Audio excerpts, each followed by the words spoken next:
produk hukum itu memang bisa saja evaluasi, bahkan diubah.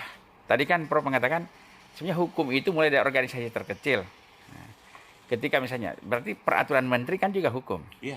PP juga hukum. Iya. Jadi memang tidak heran sebetulnya ketika permen berubah, PP berubah, terutama ketika misalnya ada peradaban yang berubah atau tata nilai yang berubah di masyarakat. Seperti misalnya kita katakan bahwa ada perubahan proses pendidikan kita di Indonesia akibat misalnya lahirnya teknologi, akibat kehadiran pandemi dan sebagainya. Jadi memang tidak salah sebetulnya ketika ada perubahan permen, perubahan peraturan pemerintah, bahkan aturan di atasnya lagi. Iya. Bahkan memang akhirnya berujung pada amandemen Undang-Undang Dasar bisa saja terjadi ketika sudah kontraproduktif tadi itu ya. Iya.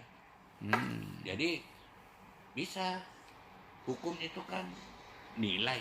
Iya. Dan secara sosiologi nilainya kan senantiasa berubah. Iya. Berubah karena alamiah, berubah karena teknologi, berubah dengan macam-macam. Iya. Nah, oleh karena itu kita semua belajar teori. Teori itu kan terikat oleh waktu, ruang, dan waktu dan tempat. Jadi teori mengatakan hari ini seperti ini bagus, tapi terikat oleh ruang, waktu, dan tempat. Waktunya lain lagi, boleh jadi berbeda. Iya.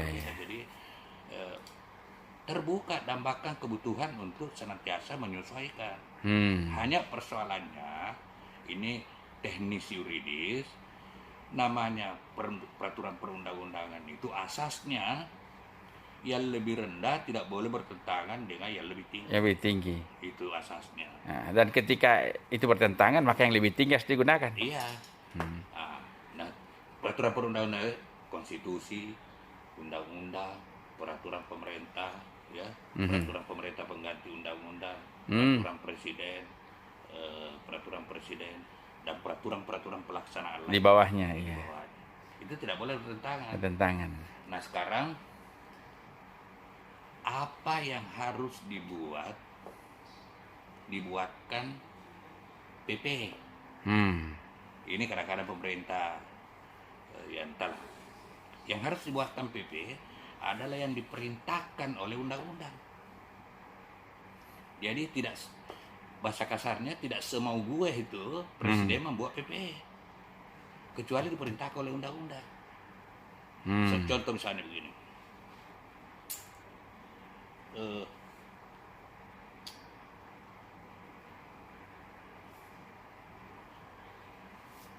Saya mau ambil contoh di pendidikan, tapi kan contoh misalnya begini, yang bisa menjadi katakanlah koordinator, yang tidak memenuhi syarat menjadi koordinator tidak boleh menjadi koordinator.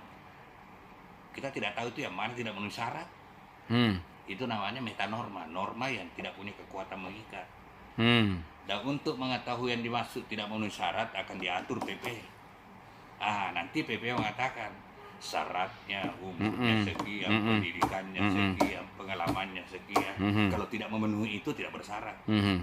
Tapi undang-undang tadi tidak menyebut itu. Iya. Tapi dia mandatkan kepada PP.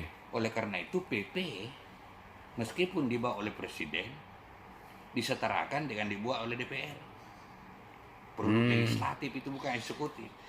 Walaupun eksekutif yang bikin, karena diperintahkan bertindak atas nama eksekutif. Mestinya eksekutif tadi itu dalam membuat undang-undang, tuntaskan ya, makanya yang tidak memenuhi syarat jadi koordinator tidak boleh jadi koordinator. Syarat menjadi koordinator akan diatur PP. Karena dia tidak bisa titik bengek di situ. Mestinya dituntaskan di situ. Tapi dia mandatkan kepada eksekutif. Karena eksekutif yang bikin. Karena eksekutif juga nanti akan dapat masukan berdasarkan bidangnya masing-masing. Iya, karena kalau dirincikan di DPR memang agak ada kesulitan karena kan banyak rumit, memerlukan kondisional ya. Tetapi PP itu sebetulnya adalah yang dibuat oleh pemerintah berdasarkan amanat undang-undang. Atau yang kata lain perintah DPR. Perintah DPR. Ya. Jadi sama kedudukannya. Iya. Jadi dengan kata lain juga pemerintah juga tidak